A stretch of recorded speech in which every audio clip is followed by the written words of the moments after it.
Mother Nature, what are you doing? This isn't Death Valley. Why is it 112 degrees?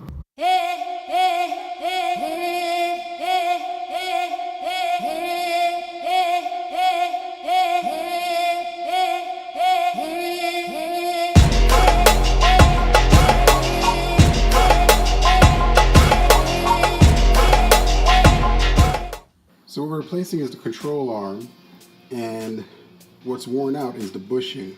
Now my arm on the car is actually really good, but unfortunately it's just easier to have this already come assembled instead of trying to press it in. I don't have a press.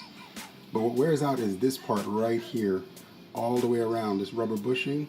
It starts to get buggered and messed up after a while. Just hard driving and years of rubber, it just wears out. So I'll show you what that looks like once I take it off and show you a comparison. On this end, it's in pretty decent condition, but on this end, it's pretty bad. If you look in there, you could already see it's already like falling apart right in there where the bolt goes across. And some of this is just plain wear and tear. Part of this is also because of the oil leak I have. On this side, I believe I've narrowed it down to the alternator bracket possibly being the actual leak. If it's not that, it's possibly the two lines going to my oil cooler over here. These two things. This end is fine, but on the other end over here, you can see it's kind of pooling up a little bit of oil, and most likely I'll have to change that. The pump seems fine, but I think that is the main culprit of the oil issue. If it's not that, it's definitely the alternator bracket all the way up there. Because I've sourced out everything else. The head gaskets were replaced when I bought it, so that's not it. So most likely that's the case. And then the one on the other side is in decent condition, well, better condition, but you can see up in there it's still doing the same thing. Right up in here, it's breaking off. So I'll take it off and compare and contrast. But since I have to wait for the WD-40 to work its magic on the ball joints, I figured why not get these plastic grills to match the one I sprayed earlier. I didn't do a video on it, but I want to say earlier this week actually, I went ahead and changed those from chromish gray, just like chrome around the edges and gray along here. So I figured to get these to match. Now I'm planning to replace these anyway, since some of them are cracking and broken anyway. But my thinking was, you know what, why not go ahead and spray them black? So I masked it off while I'm waiting for the penetrating juice to actually do what it's got to do.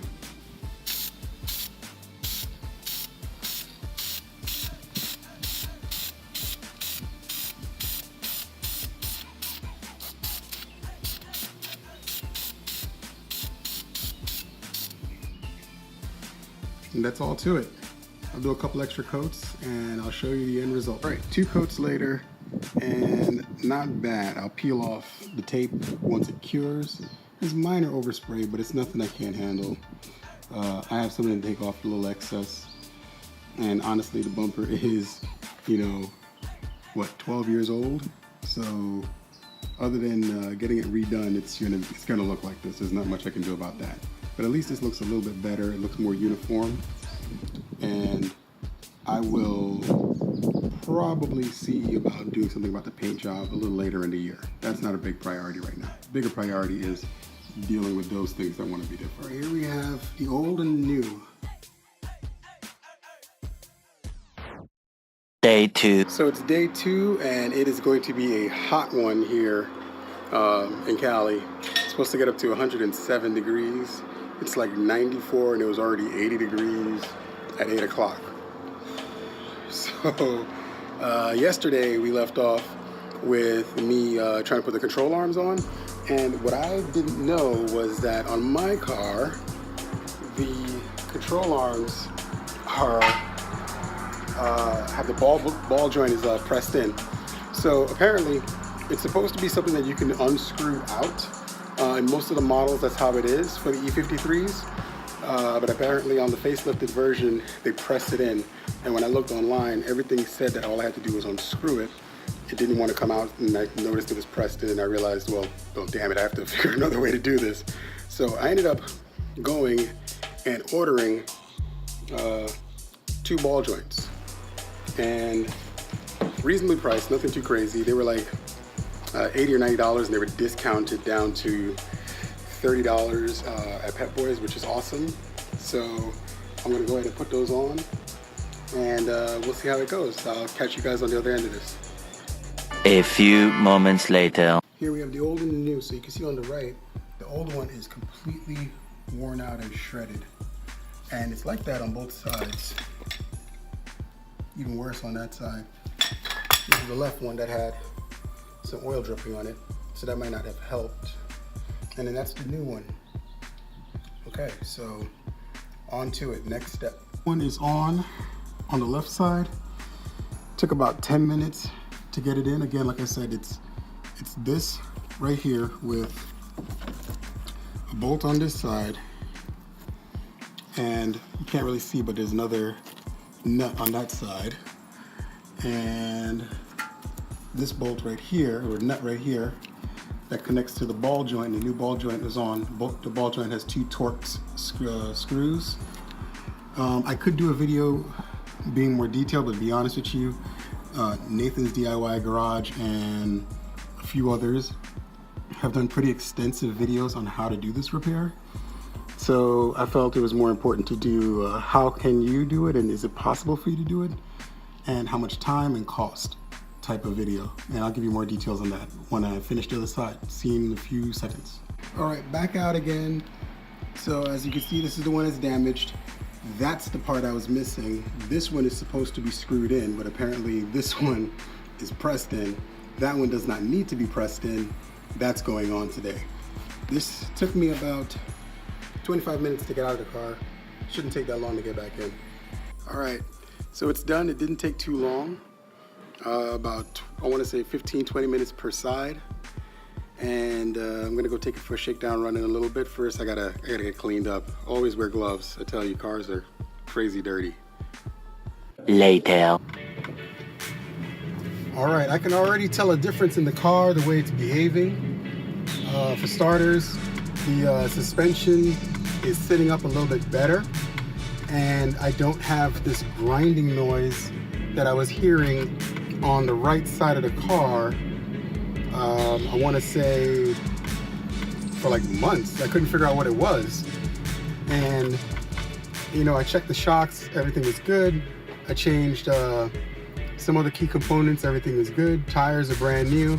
Couldn't figure it out. And apparently that, I want to say 0.5 centimeter, that the suspension or the bushings were sitting lower on the right hand side because it collapsed, caused the tire to rub just a little bit on the wheel well. So now it's sitting good and everything is good, which is awesome. And everything is much tighter. However, I need to take it up to speed to see how the car behaves. And then I'll have a final synopsis on if this repair was excellent. I mean, it already feels great, but let's find out. Oh yeah. Much better. There's no clunking when I step on the brake, which apparently was because the control arm would slide forward because the bushings, or I should say slide forward, it would shift forward into the side because the bushings were worn out, so the metal was hitting the bar. You know, if I can explain that better, I can't really explain it any better. But suffice to say, it was all completely ground out and worn out, so it didn't sit really well. Everything is vastly improved when it comes to the way the suspension feels. Everything feels tighter. I replaced the ball joints as well. I got a deal on that. So I guess we get to the part about cost of everything, right? Let's see. Well, the deal for the ball joints, they were $88 for the pair, I believe. But because of the discount through Pep Boys, I got them for $31, which was awesome. And the control arms, the lowest I could find them was $188. And I'll send a link for the site that I found that actually had them. I think it's carparts.com or something like that. They had them in surplus. because they just had so many of them. So it was actually discounted, and instead of paying $188, I paid roughly $65 or $66 for the pair. That is awesome. So overall, I got this entire repair done for less than $100, and you know, a couple hours out of my time.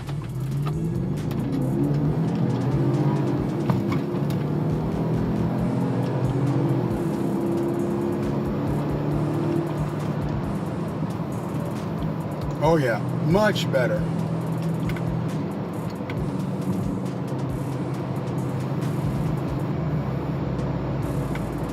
So now that I got some distance on everybody, let's take it up on one of these back roads over here real quick. And we'll do a stop, a hard stop, and a pull just to see how it handles. And the goal of this is to make sure I'm not hearing any clunking, everything is still tight, and go from there. It's a good amount of distance, and here we go, hard stop.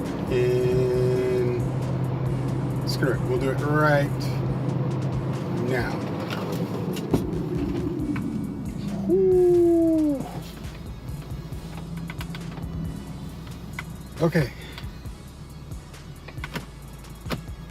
Here we go.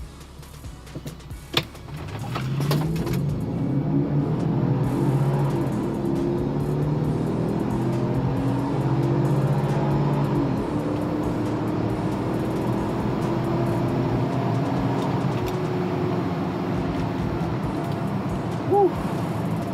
We're not going to discuss that. So yeah, it looks like we're good. Take her up on the highway, make sure there's no rattling, and I can't complain. So it's amazing what you can do if you take time to figure out what's wrong, source the parts, do the research, and find all of the data. Of course, I messed up and I didn't check 100% to make sure the ball joints didn't need to be pressed in. Apparently on the replacement parts, they don't need to be pressed in. Either they come separate and they fit together, or they come as one solid piece with the ball joint already pressed in. I didn't know that, because all the repairs for the E53 when it came to the control arms and the ball joint seemed to point to the pre-facelift version, the 2001 to 2004-5-ish model. Mine is a facelift version, and it's the last year of the E53, 2006, and it unfortunately had the pressed in versions, which are decent. It was good, and there was nothing wrong with my ball joints. That's why I was going to reuse them, but I just couldn't get it out because I didn't have a press. And everybody I called to find out if they had a press didn't have either parts available. One shop said that an old mechanic stole part of the press, which I feel is crazy that somebody would do that, but probably because they didn't like their employer or something. But they stole the press, or part of the press, and it couldn't work. Highway time.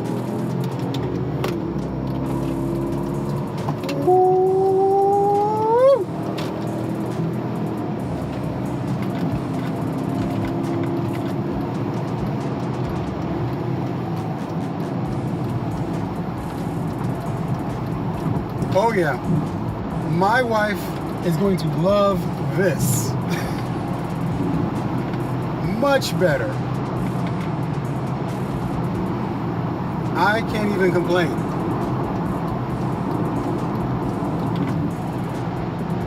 But yeah, I called around to all these shops and everybody said, you know, either they didn't have it. One shop was kind of snooty and was talking about, we don't do installs of pressing things into the control arm to buy it as one unit. That doesn't make any sense. Whatever. To me, that sounds like they're just trying to drive cost up and find a way to charge you even more. And let's not discuss BMW's 3-0 price to do the repair. Everything starts with 3 zeros with BMW. I don't understand that. Repairs for parts that cost pennies should not cost thousands. That does not make any sense. That is just abusing the public's misinformation about their own cars. And that's on you. You need to make sure you do your research and know how much your stuff costs. That doesn't mean that you can't go to the dealership for some things, and it doesn't mean that you can't trust mechanics, But you want to find a right mechanic, you know, a reputable guy or girl who is willing to work with you and not abuse the fact that you don't know what you just bought. You just dropped $100,000 on something and you just assumed that it will work. It's a car. Eventually something's going to break and it needs to be repaired, and you need to know how to do it. If you can't do it, then you go to a mechanic, or at least try to do it and see if you can. Oh, I'm not saying that everyone needs to do that. I'm just saying if you can, try. It'll save you money. This would have been $1,000 or $2,000 to repair. I did it for less than $100. And because of my own ignorance, it took 2 days, but with the right parts, it took 45 minutes to do the entire repair. So you do the math on if it was worth it or not. Thousands or $100 and a smile. I like $100 and a smile.